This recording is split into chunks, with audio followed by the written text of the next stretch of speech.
Pete, you've worked with some great running backs throughout your career. What are your early impressions of Buffalo's running back room, and how do you envision getting them more involved maybe in the passing game as you've done in New Orleans? Yeah, I think that obviously excited about that room. There's been a lot of production in the run game over the past, but again, new year, new season. When you talk about getting them some throws in the pass game, a lot of that sometimes is just giving them those opportunities. But again, there's a lot of competition in that room. Really excited about where that room's at. Pete, where do you see the connection growing between Josh Allen and DJ Moore?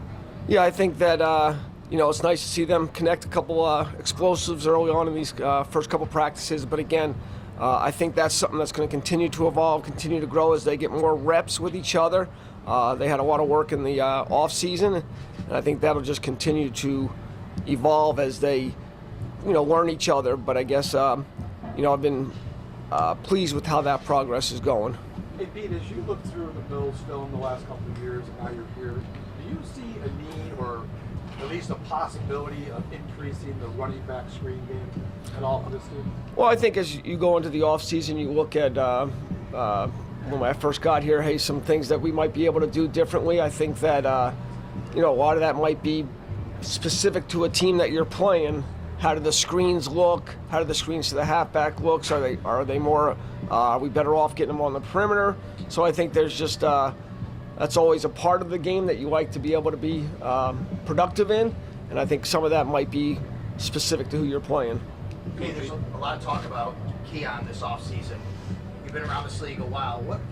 What are the keys to a young wide receiver in his growth to kind of get to a spot where he really understands everything about playing the position, chemistry? Like, what is the key there for those guys in the first few years? I would say this. I love his focus. I love his mindset when he's coming to the building. He is working extremely hard. He's playing fast. I think a lot of that just develops over time, but I think that all the intentions are great. He is able to play multiple positions, and so those opportunities are going to come with time. Have you, over your years, have you seen guys, other wide receivers, like, is there something that happens that they figure out a little bit as they go along? Yeah, I think they just start, with the more experience, they start playing a little bit more confidently, more experience. Maybe they have a better, just talking about other guys in the past that that I've been a part of. There's been times where guys have all of a sudden it's clicked. The fullback was a big part of this offense last year. You have two guys competing to replace the one that was here. How do you balance evaluating that competition with installing plays and getting a sense of how much you may use that position this season? I would agree. It's been a big part of the success that this offense has had in the past. I think that evaluating that position will increase when the pads get on. And so, again, that's what part of training camp's about. And you always want to be able to put your best personnel on the field. And that personnel may change based on the situation. But again, as the pads get on, we get some reps and be able to see. Be excited about that. Coach, you've got experience with a head coach that's responsible for calling the plays in your time with Sean. But in your role now, how do you feel? What's on your short list in terms of taking the load off of the head coach, knowing he's got the play calling responsibilities in your role? Well, I think that it's again, what is his message? And he's not going to be able to be at all the offensive meetings, and so making sure that whatever message he's giving is the same message that the players are hearing from us as coaches. Obviously, Joe does a great job in front of the team. He's passionate about it, and they can feel that. But again, it's just he's got other responsibilities. There's times on the field where he wants to go over and watch the defense or be with the defense or the special teams, and it's just being able to make sure that what he wants is what's being communicated. And then beyond that, are there gaps you're trying to seek out to say, okay, Joe's not going to have time for this. This is where I step in? Yeah, I think that over the time that I've been here, start saying, oh, you know what, I can help with this, or let me put this on my plate. But I think that again, he's very involved. But it's just really, what if he doesn't have time to do something, making sure that it's getting done.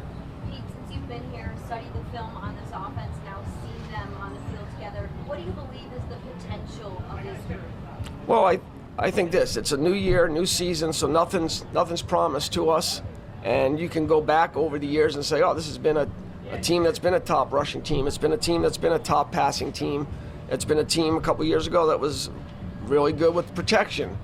But all those things just because they've been good in the past don't just aren't handed to you. So I think, again, that's what's happening now and through the work.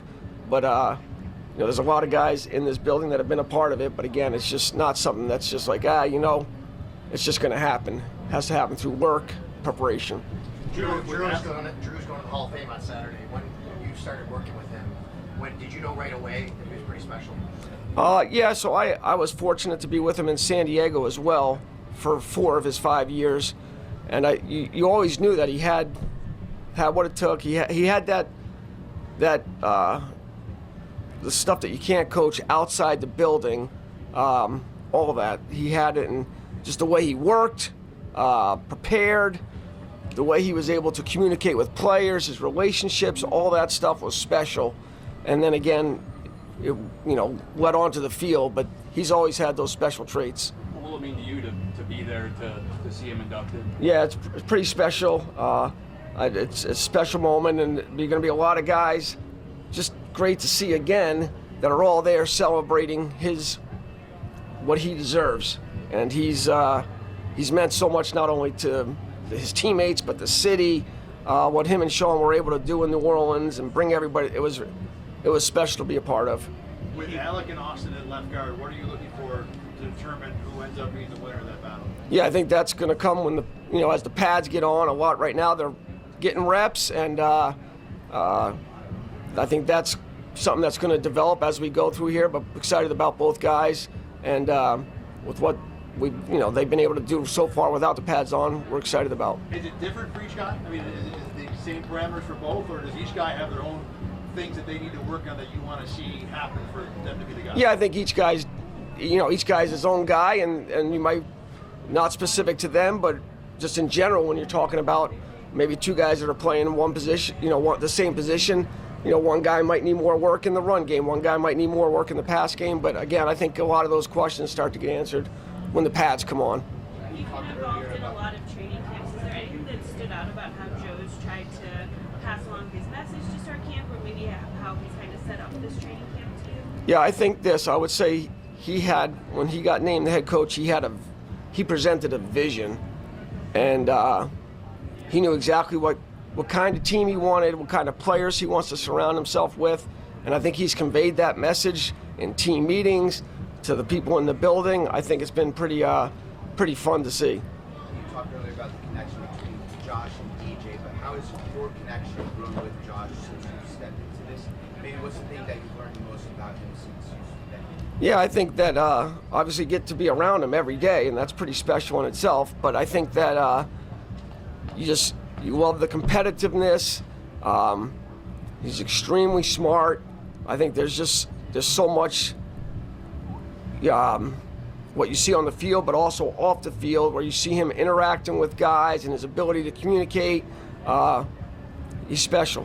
What level of intentionality is there to you two spending time together and sort of growing that rapport, understanding how important the relationship is between offense and defense? Yeah, obviously, and I think that on top of that is the relationship that he has with Joe, and Joe as the play caller, and in a sense, this is Joe's offense, it's Josh's offense, it's our offense that we're building. But I think that there's a relationship, not only with us, but in that whole quarterback room, and then with the team. And again, Joe's a big part of that as well. How do you view the quarterback room outside of Josh as Kyle and Shane are getting their reps? Yeah, excited to walk into that room every day.